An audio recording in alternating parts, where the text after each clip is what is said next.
Yeah. Yeah, it's an emotional Surrounded part. there. It was the most like I never would have thought you could have held a concert like you did there. It was just so fucking cool. It was Um, epic. You absolutely slayed it. I loved it. I talk about it all the time. I'm like, I brought Miley to Kosovo, and it was like the best. It's like one of my biggest achievements. I loved it so much. So I want to talk about like watching. Let's just kind of jump in since we're started talking about Kosovo.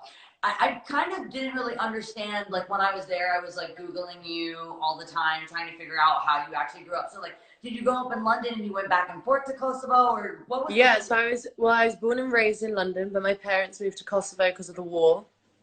Well, moved from Kosovo to London because of the war. Mhm. And so I was born in London, lived in London until the age of 11, moved back to Kosovo from 11 to 15, and then moved to London at 15 on my own to kind of pursue music and do this basically. So, what was it like growing up in Kosovo at the time? Because, I mean, I was there obviously so many years after the war, and you can really Mm, still see the kind of remains of the devastation that took place there. Like, what was it yeah, like growing up in Kosovo? Because so many people watching us right now, they're watching from all over the world, and right now, a lot of countries are experiencing devastation, even just with this virus. yeah. It's a war on kind of our humanity. So what was it like growing up in a place like Kosovo? Well, for me, Albanian was my first language, so my parents spoke it at home, and I really learned English when I was in school. And I had so much family in Kosovo, so when my parents decided to move back, which was always their intention, after the war, when they lived in London, was always to go back at some point to Kosovo, where all their families are. Um, for me, it was really exciting. So I was like, oh, I can speak the language. Like, this will be a really fun experience. And I just finished year 6 in London. And then after year 6, you and your friends kind of go to different schools and everybody starts secondary school. And so instead of going to a different school, for me, it was like going to a different country. Yeah. Um, and I don't know, I was really excited. I was so young and I was like really looking forward to it. But I didn't realize how difficult it would be like when I got there.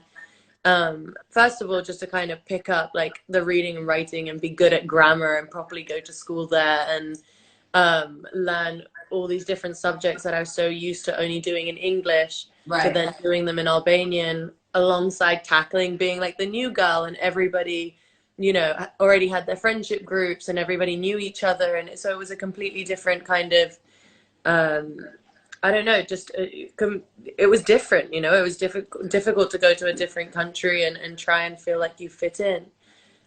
Yeah.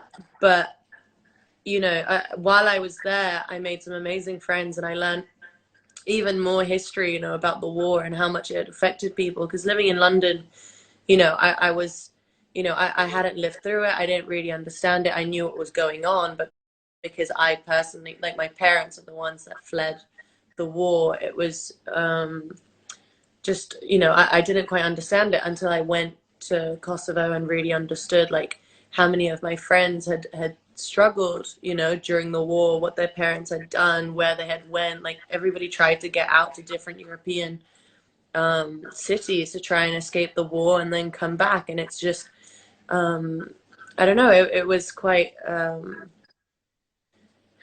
it was such a massive learning experience and made me really in touch with my roots. And Yeah. everybody in Kosovo is so like patriotic and they're so supportive of anyone that does anything, outside of Kosovo. So when I started doing music, like all my views were coming from Kosovo. So I had like all these like crazy like view count on YouTube that only I could see where the views were coming from, but they were all from Kosovo, and it made me look really good at the time when I was just starting. And I don't know, I guess with the festival and with our foundation, all we've ever wanted to do is really try and give back to a community that's given us so much and that's only given me support and that's only ever like been proud of me. So I just, yeah, I want to try and be like a good role model for them and bring opportunities, like have people have incredible international artists, pop stars like you come down and like perform. Because Yeah. when I was living there, no one would come. There would be no concerts really. There would be a few, but they're like, my first ever show was Method Man and Redman Yeah. when I was like 14, which was in Pristina, and then it was 50 Cent, and then it was Snoop Dogg. And it was Huh. because hip hop was so, like, people listened to hip hop so much in Kosovo. It was just a completely, you know, it was just, I guess, different. And like, I wish when I was 11 to 15 that I saw some of my favorite like female artists, you know. And so that's what I want to Yeah. try and do as much as I can at the festival, is try and get as many more women to come down and perform. Um, so yeah.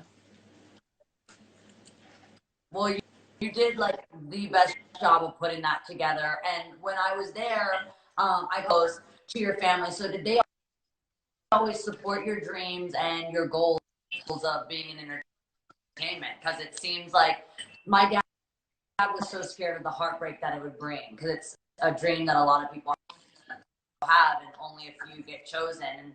And so family always supportive, or were they kind of nervous for you to do something that's just so Yeah, when I moved to London on my own at 15, like I was constantly trying to just get in the studio and write, and I was going to school at the same time.